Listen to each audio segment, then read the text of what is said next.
গাজীপুরে প্রকাশ্যে কুপিয়ে ও গলা কেটে হত্যা করা হয়েছে দৈনিক প্রতিদিনের কাগজ পত্রিকার গাজীপুর প্রতিনিধি মোহাম্মদ আসাদুজ্জামান। এই ঘটনার সাথে যারা জড়িত তাদের শাস্তির আওতায় এনে দ্রুত বিচারের দাবি জানাচ্ছি। এনসিপির মতো একজন একটি নতুন দল এবং তার শীর্ষ নেতা সার্জিস আলম। আমরা এরকম বাংলাদেশ চাই না, যেটাছে মনে হয় যে কোনো গার্ডিয়ানহীন একটা বাংলাদেশের মধ্যে বসবাস করতেছি, যেখানে আপনার একজন মানুষ আপনার যে প্রকাশ্যে খুন করে চলে যায়। ঠিক আছে, আমরা তো মানে শুনেই এটা হচ্ছে মানে মেনে নিতে পারতেছি না। একজন মানবিক হিসেবে, একজন সাধারণ মানুষ হিসেবে এটা কখনো মেনে নেওয়া যায় না। মাননীয় স্বরাষ্ট্র উপদেষ্টা মহোদয়কে 11 বার ফোন দিয়েছি এই ঘটনা ঘটার পরে, উনি কোনো রিপ্লাইও করেননি। এই আগামী 48 ঘন্টার মধ্যে এই যে দুইজনকে এখনো ধরা হয় নাই, তারা বৈষম্য বিরোধী ছাত্র আন্দোলনের কমিটিতে পাওয়া গিয়েছে।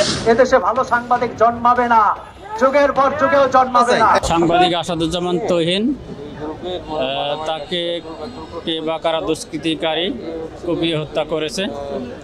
আমরা এখানে আসার পরে কিছু তথ্য পেয়েছি, ভিডিও ফুটেজ পেয়েছি। তার আলোকে যে দুষ্কৃতিকারী যেই হোক না কেন তাদেরকে ধরে আমরা আইনের আওতায় নিয়ে আসবো ইনশাআল্লাহ।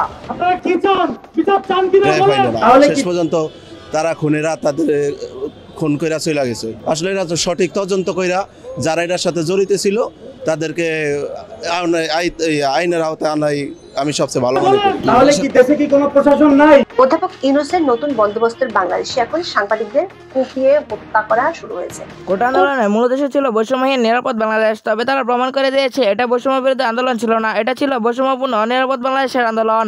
এবার জাতীয় নাগরিক পার্টি দুঃসমন্বয়ের বিরুদ্ধে উঠে এসেছে চাঞ্চল্যকর অভিযোগ। প্রাথমিকভাবে বিএনপি চাঁদাবাজি লাইভ করা সাংবাদিক হত্যা করা হয়েছে বলে ধারণা করা হলেও সমন্বয়কদের কুকর্মের ভিডিও করায় সাংবাদিক তুহিনকে হত্যা করেছে তারা। মামলার এজাহার মতে সাংবাদিক আসাদুজ্জামান তুহিন বাসন থানাধীন চন্দনা চৌরাস্তা এলাকায় তথ্য সংগ্রহকালে দেখতে পান যে জনক বাদশাহ 35 কে একজন মহিলা পরিকল্পিতভাবে বিরক্ত করতে থাকে।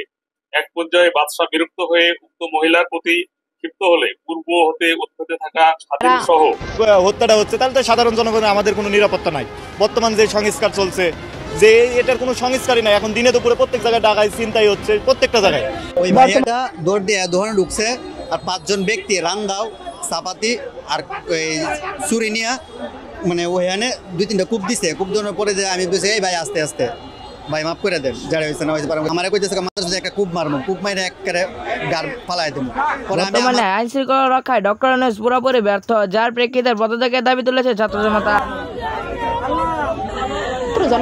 দেশের পরিস্থিতি তো খুব খারাপই। এই চৌরাস্তা মোড়ে এত মানুষের মাঝে যদি কুবাইত হয়ে যায় তাহলে মানুষের তো জীবনের কোনো নিরাপত্তা নাই, যে কেউ যে কোনো জায়গায় কুবাইতে পারে।